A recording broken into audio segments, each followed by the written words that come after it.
जय श्री कृष्ण। अब हम बात करेंगे कैसा रहने वाला है 2023 कुंभ राशि वालों के लिए टेरो के हिसाब से। क्या आने वाला है, क्या मिलने वाला है, कहाँ यात्रा करने वाले हो और कितना पैसा भगाने वाले हैं वो देखते हैं हम।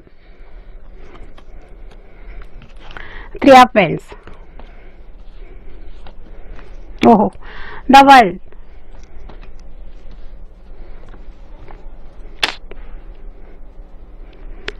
थ्री ऑफ पेंटाकल,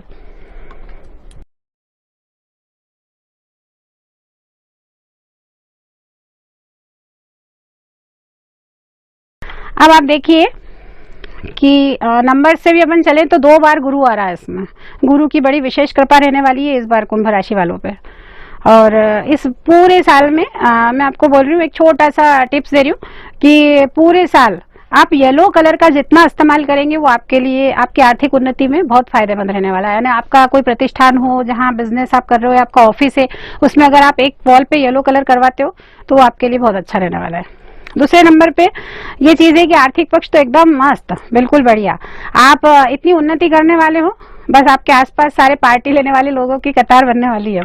सारे लोग आपके पास आने वाले हैं, हर तीसरे दिन पार्टी देना है आपको, ये समझ लो। इतना बढ़िया आपका ये साल निकलने वाला है।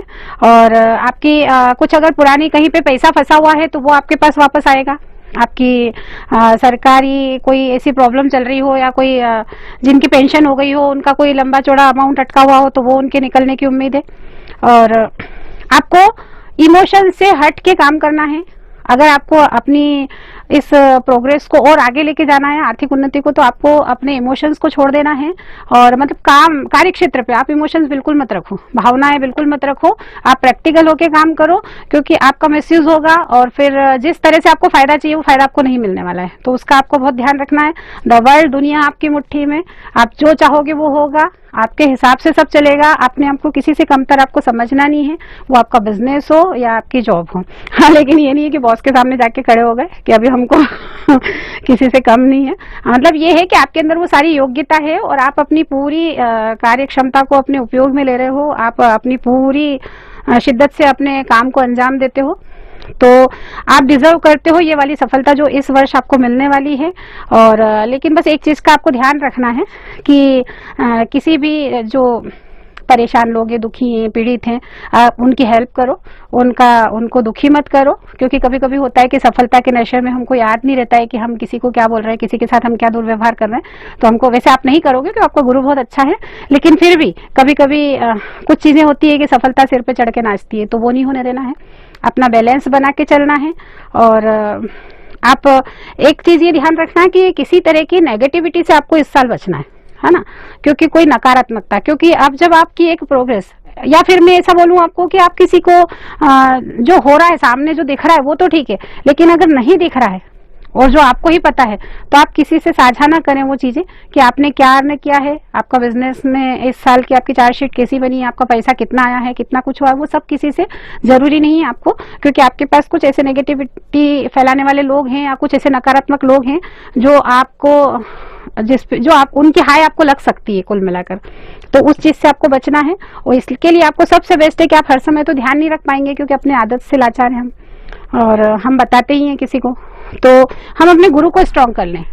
तो गुरु आपको, आप कुछ बोलने जाओगे उसके पहले आपको अंदर से एक आवाज आएगी कि ये हमको नहीं बोलना है या ये हमको नहीं करना है। इसके लिए हमको गुरु को बहुत स्ट्रॉन्ग रखना है। केसर का तिलक आप पूरे साल लगाओ, और केसर आपको बहुत सारी चीजों से आपको प्रभावी भी बनाएगी, आपके बातचीत करने की क्षमता में भी जो है और धीरे धीरे धीरे उन्नति होने वाली है। मतलब आप ये मान के चलो कि आप की स्किल डेवलप होगी। किसी से अगर आप बिजनेस में किसी से कोई डील कर रहे हो बड़ी, तो केसर का उपयोग आपको जरूर करना है। और एक चीज आपको ये करना है कि जब सब कुछ मिलने वाला है, पूरी दुनिया हमको सारे सुख, मतलब अपन बोलते हैं जो चारों सुख है वो हमारे पास आने वाले हैं, सब कुछ मिलने वाला है, तो उस दौरान हमको ईश्वर को नहीं भूलना है।